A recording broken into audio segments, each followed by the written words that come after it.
Hi, this is Roger. Thanks for dropping by. I thought we'd have a look at some new blooms today, so relatively quick video, and a look at some existing ones that are getting ignored. There's a reason. Like if you look here, you know, there's a little splash of purple tucked away at the back there, but because I'm using the lights now, plants are being positioned more for that than being viewed.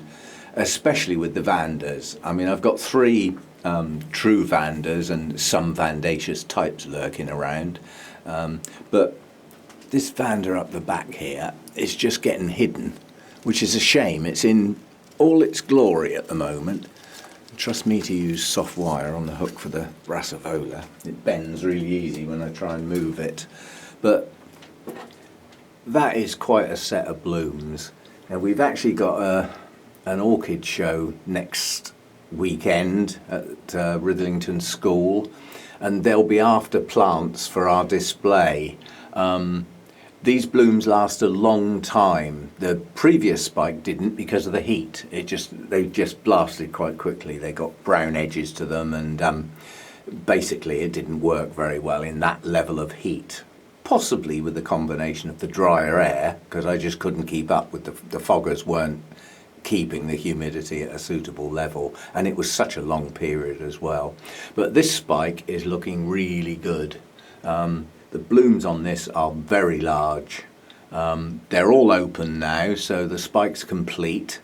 It's quite a large number of blooms, so that will probably go to the show for Rithlington. It's a good splash of colour. It will be awkward for them to deal with because it's in a wooden basket, so they'll have to hang it somewhere, and well, that's their problem, not mine. All I can do is donate the plant for the weekend.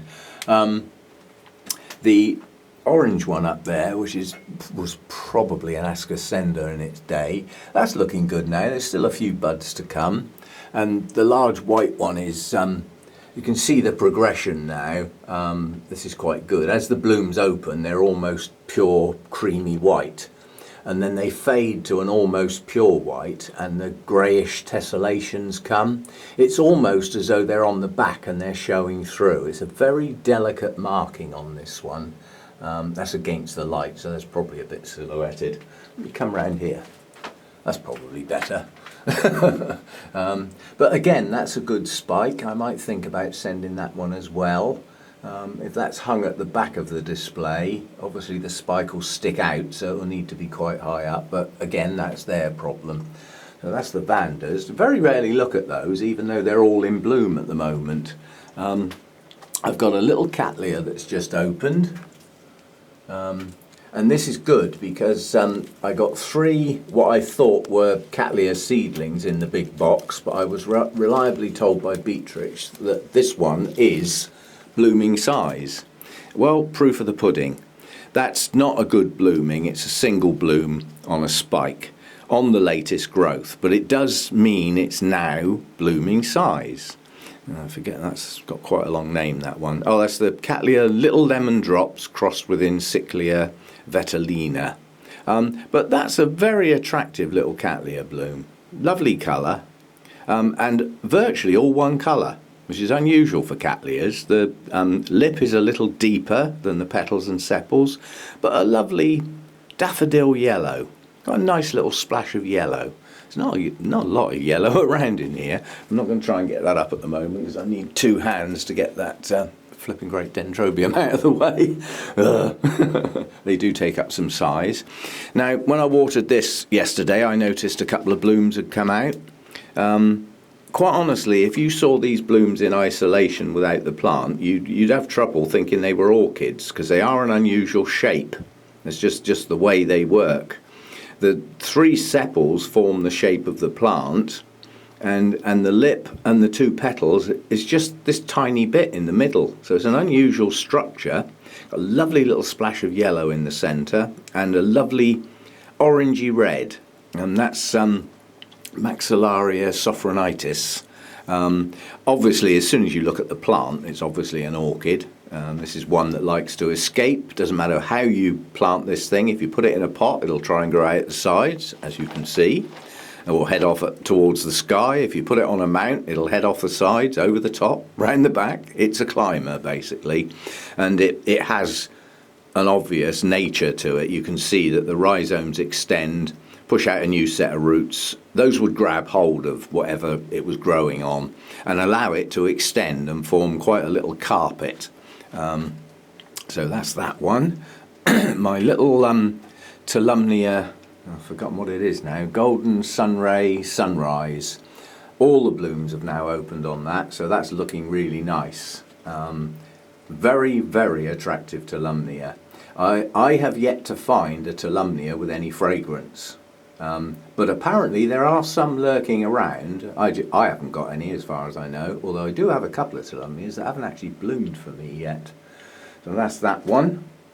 I want to include this because the blooms are going to fade soon. I've had several people where this has caught their eye as I've been panning around the grow room, and they like the colours. And quite honestly, it's an unusual mix of colours. You've got a yellowy bronzy colour, and then the purple and pink of the lip.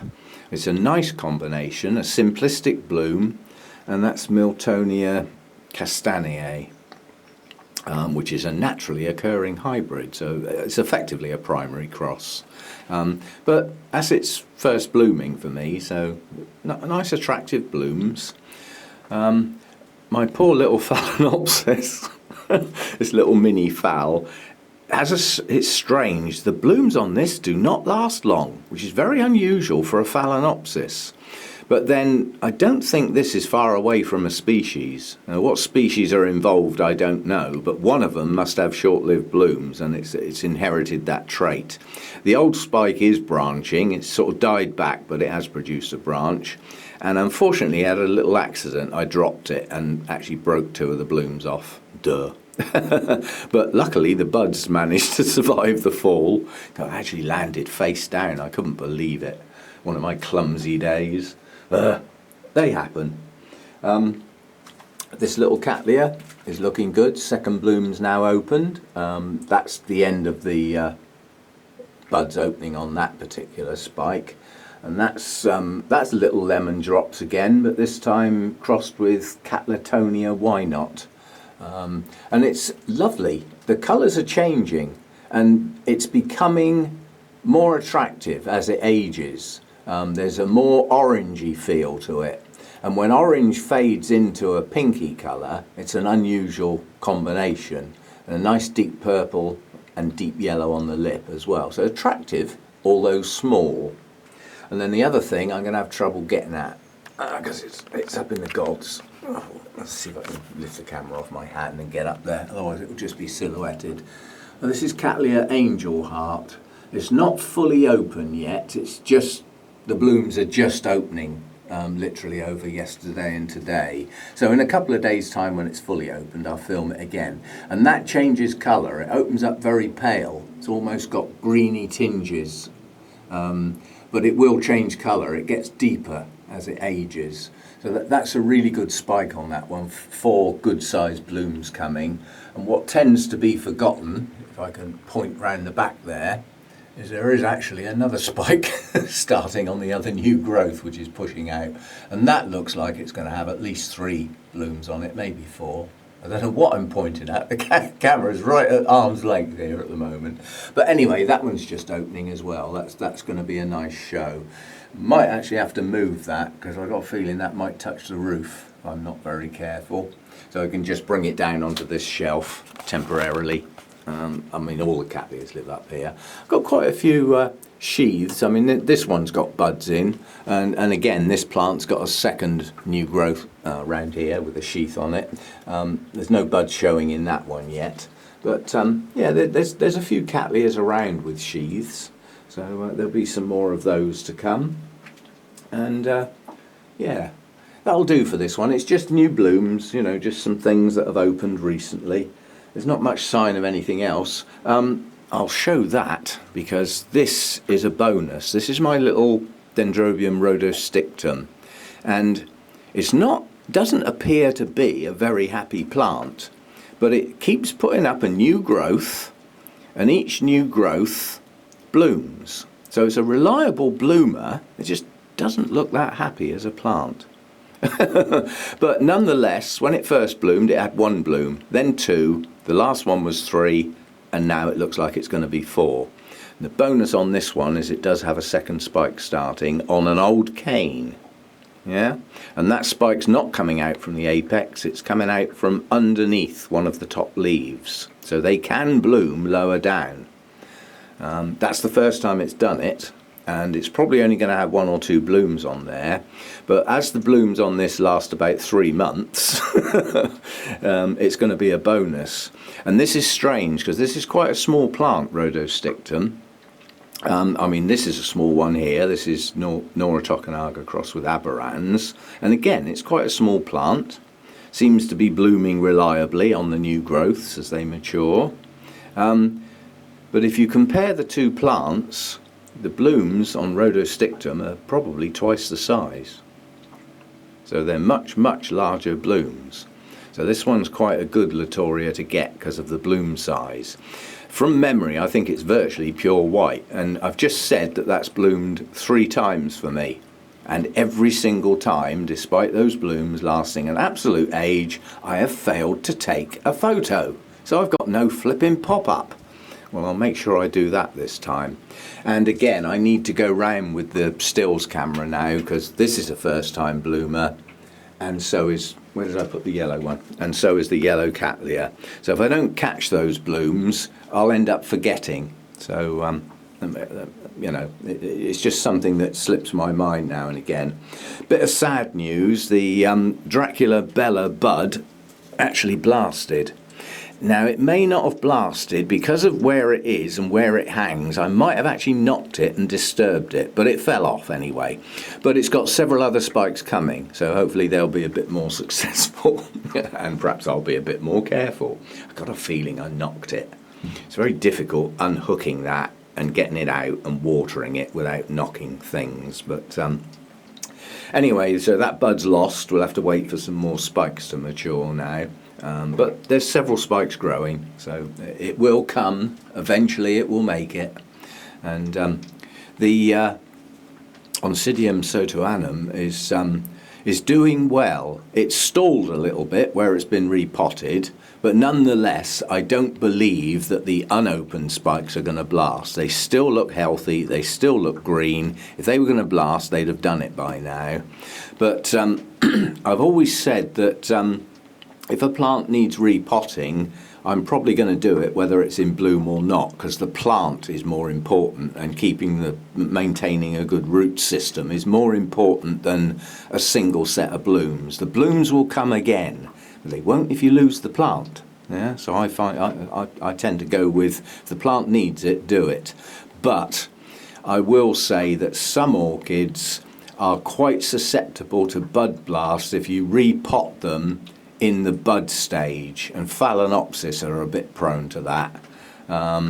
If the buds are open, they're normally fine, but if they're in that stage where perhaps the first bud is just opening and there are some immature buds, they will blast sometimes. So a little bit of caution perhaps on that side, certainly with Phalaenopsis anyway.